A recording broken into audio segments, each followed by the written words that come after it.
Somebody say you got a new friend.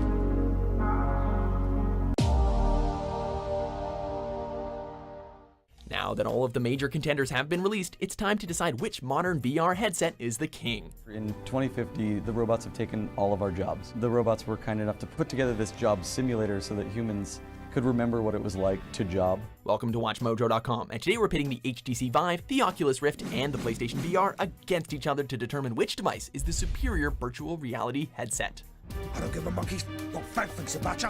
I don't trust you. To determine the winner, we're going to go through 5 distinctive rounds and list off the pros and cons of each device in the respective category and give 1 point to the winner. The best of 5 rounds wins. Let the games begin. Wow. Blasting it. Whoa. Round 1, launch price.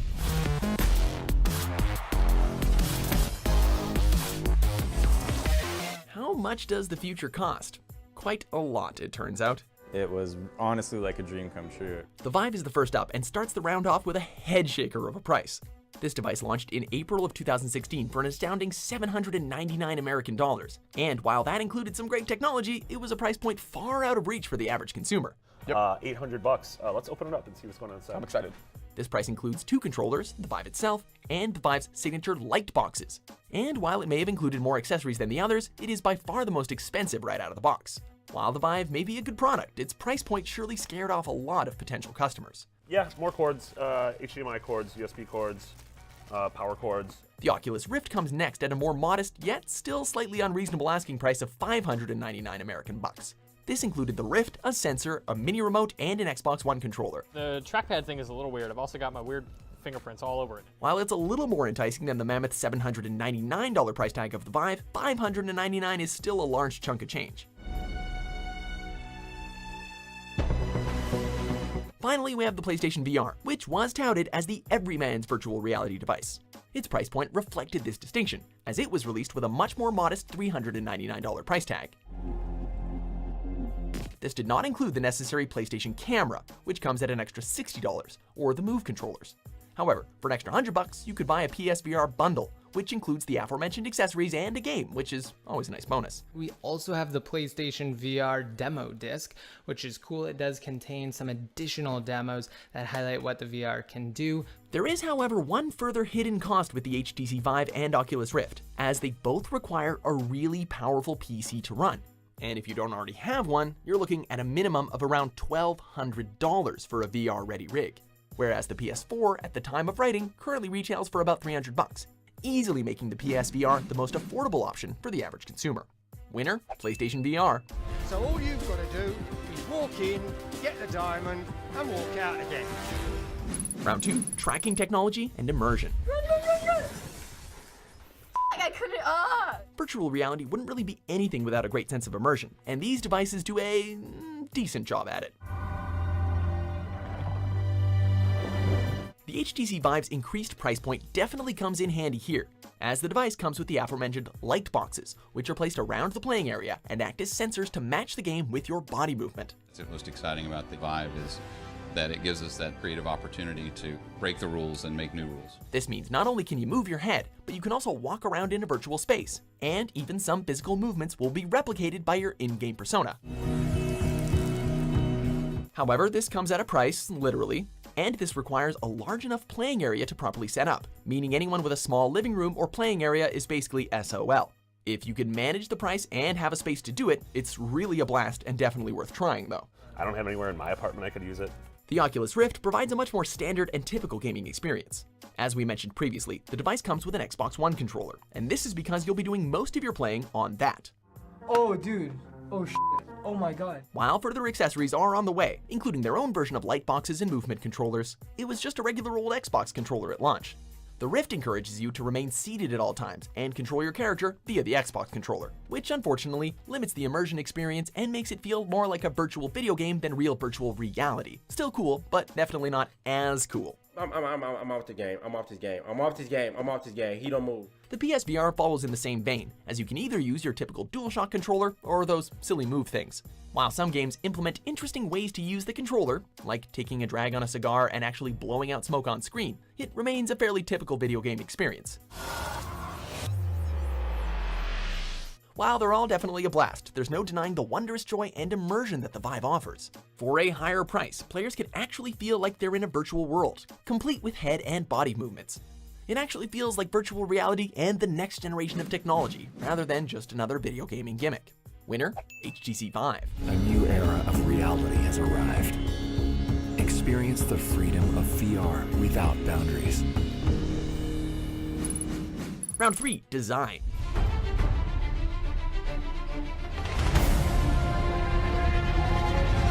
While the Vive may be the most powerful device of the bunch, it comes at the sacrifice of comfort.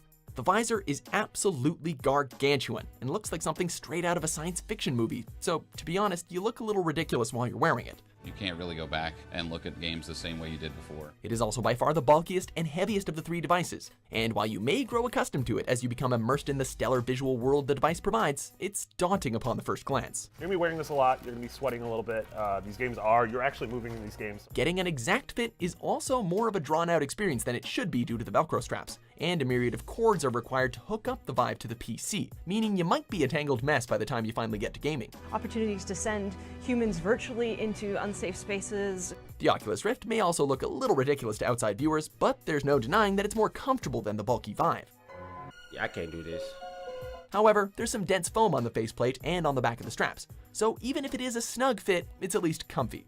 The Rift also comes with easily adjustable Velcro straps and 3D surround sound ear pads, which will definitely help the immersion factor once again. Oh, thank goodness that's over. While the other devices may look a tad silly, the PSVR looks much more modern and welcoming. The black and white control scheme gives the device a slick modern look, and the front-facing blue lights look nice as well as provide functionality to the headset.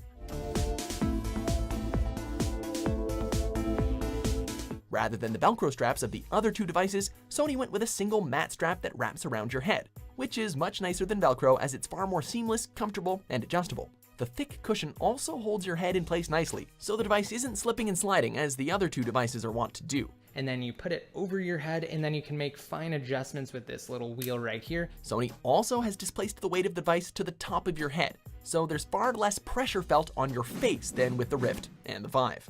Winner, PlayStation VR. Easy. Round 4, Controllers. At launch, the Vive was the only device released with custom-built motion controllers, which is indisputably a plus. Most experiences are based around a pair of motion controllers that fit in your hands like remote controls. Each controller has a touchpad and a trigger, and they don't look like anything else on the market, which gives a positive edge to the Vive's originality and design. They work very well in terms of tracking hand movements, they're comfortable, easy to use, and they add a great sense of immersion to the games that a simple, old-school controller simply can't compete with. Yes! I'm flying through the sky! Speaking of old-school controllers, this is exactly what comes with the Rift, and to say that it's a bit disappointing would be kind of an understatement. As we said before, the Rift shipped at launch with a regular Xbox controller, and while there is certainly nothing wrong with the controller itself, it really has no place in virtual reality. No! What? No! VR is meant to be encompassing and immersive in terms of physical movement, so sitting on a chair and playing with an Xbox controller makes the Rift seem more like a tech gimmick than a legit form of virtual reality. The Rift does have dual motion controllers like the Vive coming post-launch, though they do come with a rather hefty $199 price tag. Full game controller just sort of seems weird. So this is exactly why they included the remote. The PSVR is exactly similar to the Rift, although not quite as disappointing to the same degree. The PSVR ships with a standard DualShock 4 wireless controller, and as we said, with the Rift, playing virtual reality with a standard video game controller seems almost sacrilegious. It's a setup cobbled together from various pieces of Sony hardware. However, you can also buy, either separately or through a bundle, a pair of PlayStation Move controllers. These work very well for certain games, as it provides the device with the necessary sense of immersion. However, these controllers look a bit silly, and the technology is a little dated, as these were first released way back on the PS3 during the Wii motion controller phase. Feels limited compared to the Vive controllers, Oculus Touch, or sometimes even a regular gamepad. They never really took off back then, and while they definitely provide a better sense of fun than the Rift, they simply aren't as modern or as slick looking as the Vive controllers. Winner, HTC Vive. When everything works, the Vive is the best experience you can have in VR right this minute. Round 5, Games. There's nothing like a few good launch titles to get the systems moving. Unfortunately, as is usually the case with system launches, most of the titles on all 3 systems are complete simplistic crap, so we're gonna highlight the few exclusive standouts. I'm scared. Victor. The HTC Vive is unique as it's the only system with access to the Steam distribution portal, meaning it has the largest amount of VR-optimized titles. Games like the Brookhaven Experiment, Vanishing Realms, and Island 359 are fun experiences, but they're still in early access and have a long way to go.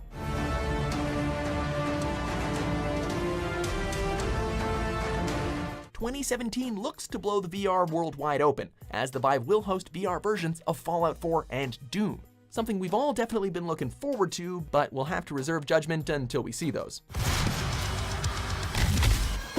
The Rift lacks the access to Steam content, but at the time, this is not really a huge loss for the device. That said, it's not exactly as if the Oculus Rift's games are setting the world abuzz either. Some games like Chronos and Edge of Nowhere are good fun, but the system lacks a real killer app. There are simply no Halos or Uncharted's to be found here. Let go of me! Get out of my head! Finally, we come to the PSVR, and its everyman persona definitely comes through in the games department. Titles like Batman Arkham VR and Until Dawn Rush of Blood are decent titles, while Res Infinite is a definite must-play title. Furthermore, these games are actually fun, which is, kind of the purpose of games. Admittedly, it's definitely not a stellar lineup, but it's by far the best option for the three as of now. Winner, PlayStation VR.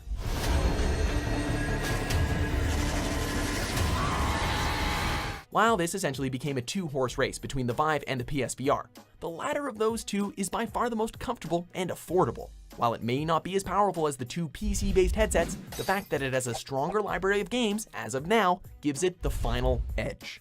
Take, for example, Super Hypercube, a game where you have to look around virtual reality and rotate three-dimensional objects to fit through a series of holes. So, what are your thoughts on the new VR hardware? And which device is your favorite? Be sure to debate in the comments and subscribe to WatchMojo.com.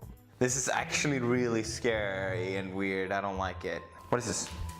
What is this? There's a demon here.